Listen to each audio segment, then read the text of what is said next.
ஹே cos, இன்றைக்கி பார்க்க போகிறது 2023 வந்த ஒரு சூப்பர் ஹீரோ ஃபிலிம். இதோட ரன்னிங் டைம்னு பார்த்தீங்கன்னா 144 மினிட்ஸ் கிட்ட கொடுத்துருக்காங்க.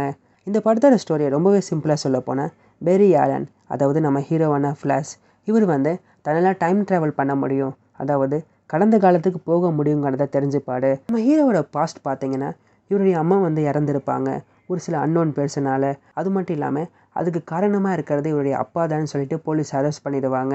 ஸோ நம்ம ஹீரோ தன்னுடைய அம்மாவையும் காப்பாற்றணும், அதே நேரத்தில் தன் அப்பாவையும் போலீஸ் அரெஸ்ட் பண்ணாதபடி பார்த்துக்கணும்னு சொல்லிட்டு பாஸ்ட்டுக்கு இவர் போக ட்ரை பண்ணுவார். அதுபடியே நம்ம ஹீரோ பாஸ்ட்டுக்கும் போயிடுவார். பட் நம்ம இப்போ இருக்கிற டைம்லைன்லேருந்து டைம் ட்ராவல் பண்ணி பாஸ்ட்டுக்கு போகிறப்ப அதோடைய ரிஃப்ளெக்ஷனாக பார்த்தீங்கன்னா நிறைய விஷயம் மாறிடும். முக்கியமாக பார்த்தீங்கன்னா ஜென்ரல் ஜார்ட் திரும்பி வந்துடுவார். இந்த டைம் பார்த்தீங்கன்னா நம்ம ஹீரோ கிட்ட மற்ற சூப்பர் ஹீரோஸ் இல்லை, அதாவது இவர் தனியாக தான் ஜென்ரல் ஜார்டை எதிர்த்து ஃபேஸ் பண்ணுற மாதிரி இருக்கும். ஸோ இவருக்கு ஒரு சில பேக்கப் வேணும்.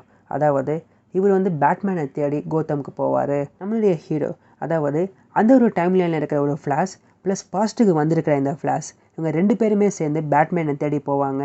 பட் பேட்மேன் பார்த்தீங்கன்னா எனக்கு இதெல்லாம் போதும்னு சொல்லிட்டு அவர் ரிட்டையர்ட் ஆகிருப்பார்.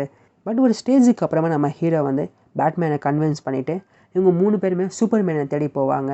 பட் அந்த ஒரு இடத்துல பார்த்தீங்கன்னா சூப்பர்மேன் இருக்க மாட்டாங்க. பட் அவங்களுடைய கசினான இன்னொரு கிரிப்டோனியன் தான் அங்கே இருப்பாங்க.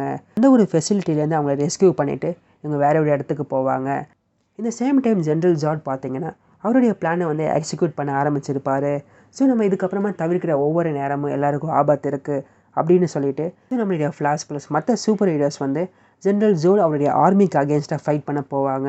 இதுக்கப்புறமா நம்ம ஹீரோ அவருடைய ஃப்ரெண்ட்ஸ்க்கு என்ன ஆச்சு, ஜென்ரல் ஜார்டை இவங்க எப்படி ஃபேஸ் பண்ணாங்க, இது மட்டும் இல்லாமல் நம்ம ஹீரோ டைம் ட்ராவல் பண்ணி பாசிட்டிவ் வந்ததுனால இங்கே வேறு சில ப்ராப்ளமும் க்ரியேட் ஆகிருக்கும். அதெல்லாம் என்னவாக இருக்கும், இது எல்லாத்துலேயும் நம்ம ஹீரோ எப்படி ஃபேஸ் பண்ணுறாரு, இவர் திரும்பி ஃபியூச்சருக்கு போனாரா, அங்கே என்ன மாறிச்சு, இதான் இந்த படத்துடைய பாக்கி story. Okay guys, thanks for வாட்சிங்.